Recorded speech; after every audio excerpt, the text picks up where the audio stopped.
Api membumbung tinggi menghiasi langit kota Surabaya pada Senin malam.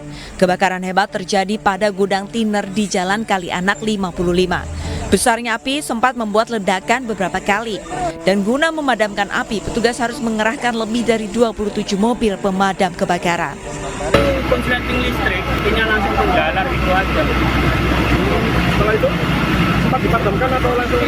Sempat dipadamkan pakai ampar itu, tapi ya enggak tututi. Makin membesar? Iya, langsung kita lari aja. Total ada berapa pekerja yang ada di dalam? 8 pekerja. Itu bagian apa aja? Ya, bagian gudang itu aja. Akibat kebakaran ini, 6 karyawannya mengalami luka bakar. Di antaranya 3 orang alami luka bakar ringan dan 3 orang lain yang menderita luka bakar berat. Saat ini, para korban dibawa ke rumah sakit guna penanganan lebih lanjut. Dari Surabaya, Jawa Timur, Nur Syafei, iNews melaporkan.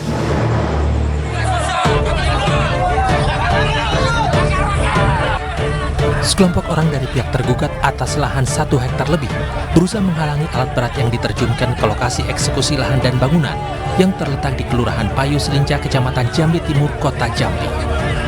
Beberapa orang diamankan karena kedapatan membawa senjata tajam. Polisi juga menemukan molotov yang diduga akan digunakan untuk menggagalkan jalannya eksekusi. Sempat terjadi chaos karena dari pihak penggugat mengumpulkan masyarakat yang tidak kita ketahui dari mana, dan diantaranya ada yang membawa senjata tajam. Sementara itu, kuasa hukum penggugat Fandi Gultom menyebut lahan seluas 1 hektar lebih merupakan milik Minardi setelah ada putusan Pengadilan Negeri Jambi serta melakukan eksekusi berdasarkan putusan Mahkamah Agung. Gugatan ini sudah inkrah mulai dari waktu keputusan PN, PT sama PK.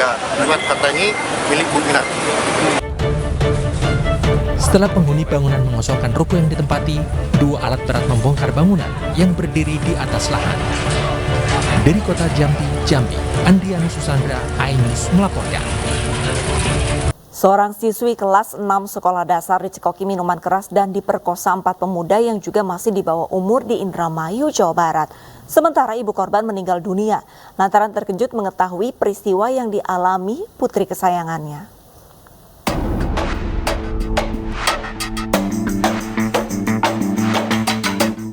CH, bocah perempuan berusia 13 tahun ini, diperkosa oleh 4 pemuda yang merupakan tetangganya di Indramayu, Jawa Barat. Tak hanya itu, ia juga kehilangan ibu kandungnya untuk selama-lamanya. Korban melaporkan mimpi buruk yang dialaminya itu ke polisi sehari setelah kejadian. Peristiwa itu bermula pada Sabtu pekan lalu saat korban dicekoki minuman keras oleh para pelaku di kediaman salah satu pelaku. Para pelaku kemudian melampiaskan nafsu birahinya kepada korban. Pasca kejadian, ibu korban curiga dan terkejut mengetahui peristiwa yang dialami putrinya. Ibu korban pun syok hingga kondisi kesehatannya menurun dan meninggal dunia. Dengan korban anak di bawah umur, dan kemudian setelah menerima laporan tersebut, kami langsung bergerak cepat melakukan langkah awal dengan membawa korban ke dokter atau rumah sakit untuk dilaksanakan visum, kemudian melakukan interogasi kepada para saksi terkait, cek TKP, dan saat ini kita sudah berhasil mengamankan 5 orang. 4 diantaranya sudah kita tetapkan menjadi tersangka dan 1 orang lagi kita masih dalam saksi. Keempat tersangka yang juga masih di bawah umur kini masih diperiksa intensif. Sementara korban yang masih duduk di bangku kelas 6 sekolah dasar mengalami trauma berat. Dari Indramayu, Jawa Barat, Toy Iskandar, iNews melaporkan. Sementara itu pemirsa, 2 pelaku pencurian tas dalam mobil pick-up yang tengah parkir menjadi sasaran amukan warga Kampung Cibucil, Kabupaten Bogor, Jawa Barat. Polisi yang tiba di lokasi langsung mengamankan kedua pelaku yang sudah babak belur.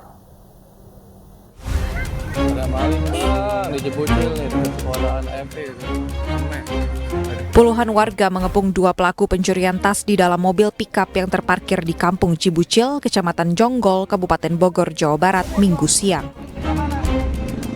2 pelaku pencurian bernama Ripka Aryansyah dan Romi Jadi babak belur menjadi bulan-bulanan warga yang emosi. Peristiwa berawal saat pelaku menunjukkan gerak-gerik mencurigakan di sekitar mobil pickup yang terparkir di pinggir jalan. Saat mengambil tas di dalam mobil, pelaku diteriaki maling oleh pemilik pickup yang melihat aksinya.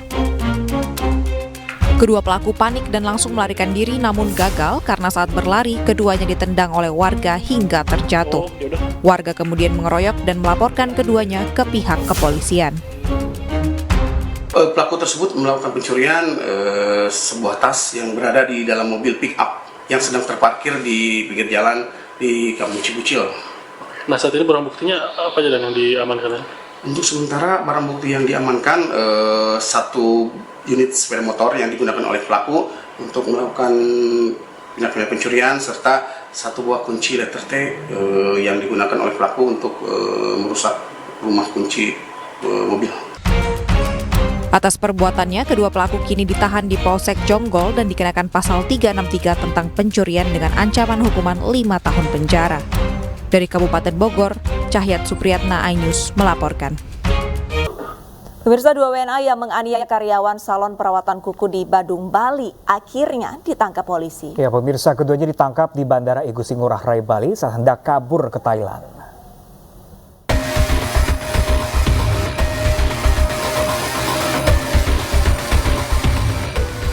Dua perempuan bernama Andrea Warren berkewarganegaraan Inggris dan Chancellor Butler asal Amerika Serikat digiring Satreskrim Polres Badung, Bali.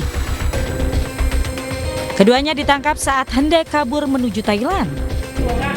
Kedua WNA ini berurusan dengan hukum karena menganiaya karyawan sebuah salon perawatan kuku di kawasan Beraban, Kuta Utara, Badung, Bali. Sebelumnya, kedua pelaku menolak membayar biaya perawatan kuku yang diajukan pihak salon dengan alasan kemahalan.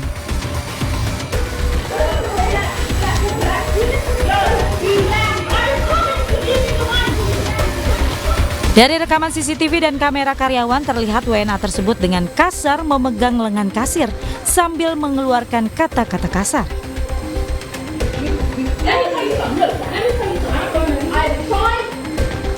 Nah, pada awalnya paket yang diambil ini paket yang perawatan 600.000. Nah, namun dalam perjalanannya yang bersangkutan menambah beberapa perawatan, di mana pada saat sudah selesai perawatan, kepada yang bersangkutan ditagihkan melebihi dari informasi awal 600.000 tersebut. Tapi sudah dijelaskan bahwa kalau ada tambahan akan ada tambahan biaya. Nah, inilah yang memicu emosi daripada terduga pelaku. Kedua WNA ini tiba di Bali dari Singapura menggunakan visa on arrival pada 6 Desember lalu dengan izin tinggal berlaku sampai 22 Desember 2023. Kedua pelaku kini dijerat dengan 2 pasal, yakni pasal penganiayaan dengan ancaman 2 tahun 8 bulan penjara dan pasal pengancaman dengan kekerasan dengan ancaman 1 tahun penjara. Dari Badung, Bali, Bagus Alit, iNews melaporkan. Sementara itu, pemirsa, Dinas Kesehatan Provinsi DKI Jakarta mencatat angka kasus positif harian COVID-19 di ibu kota terus meningkat, bahkan hingga tembus sekitar 200 kasus dalam per hari. Masyarakat pun diminta untuk tetap waspada dengan menjalankan protokol kesehatan, serta melengkapi vaksinasi hingga dosis kelima.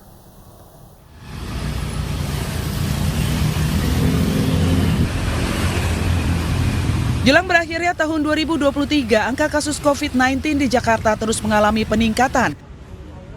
Angka kasus positif harian COVID-19 di ibu kota mencapai 200 kasus per hari. Dari 10 orang yang dites PCR, 4 diantaranya diketahui positif COVID-19. Diimbau masyarakat tidak panik namun tetap waspada dengan menjalankan protokol kesehatan ketat, seperti menggunakan masker saat bertemu dengan orang banyak atau dalam kerumunan, serta rajin mencuci tangan dengan menggunakan sabun pada air mengalir. Selain memperketat protokol kesehatan, masyarakat juga diimbau untuk melengkapi vaksinasi lengkap yang saat ini sudah mencapai vaksinasi dosis kelima. Masyarakat pun diimbau untuk mendapatkan vaksin dosis kelima dengan rentan waktu 6 bulan setelah mendapatkan vaksin dosis keempat, menggunakan vaksin dalam negeri seperti Inavac dan Indovac yang dinilai halal, aman, dan baik digunakan untuk mencegah keparahan dan juga kematian.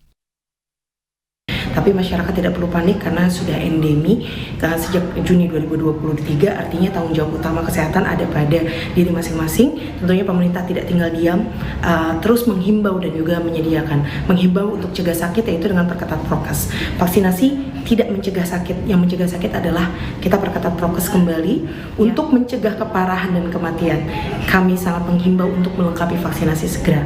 Saat ini sudah bisa diberikan dosis 1 sampai dengan dosis 5. Selain vaksinasi, pemerintah Provinsi DKI Jakarta juga menyediakan layanan pemeriksaan PCR gratis di puskesmas bagi mereka yang bergejala ataupun memiliki kontak erat. Dari Jakarta, Rani Sanjaya, iNews melaporkan. Pemirsa, untuk mengetahui informasi terkini dan lebih lengkap, kami sudah terhubung dengan Dr. Muhammad Syahril, juru bicara Kementerian Kesehatan. Selamat siang, dokter. Ini untuk angka kasus aktif COVID-19, ternyata ini trennya makin tinggi nih, terlebih masuk musim libur Nataru. Nah, kira-kira untuk pencegahan penularannya bagaimana? Apakah sama seperti pencegahan COVID-19 yang sebelumnya, itu harus menggunakan masker dan jaga jarak, dokter? Ya. Terima kasih Mbak Arlista dan Mas Pran. Jadi betul, kita menghadapi Nataru ini harus lebih waspada. Kita ingat pada saat kasus pandemi COVID, di mana pada saat Nataru, kemudian libur mudik Lebaran, kita betul-betul mendapatkan pengawasan ketat. Nah, tapi kita tetap hati-hati dan tidak terlalu panik, karena kenaikan kasus ini tidak terlalu tinggi ya, walaupun naik ya.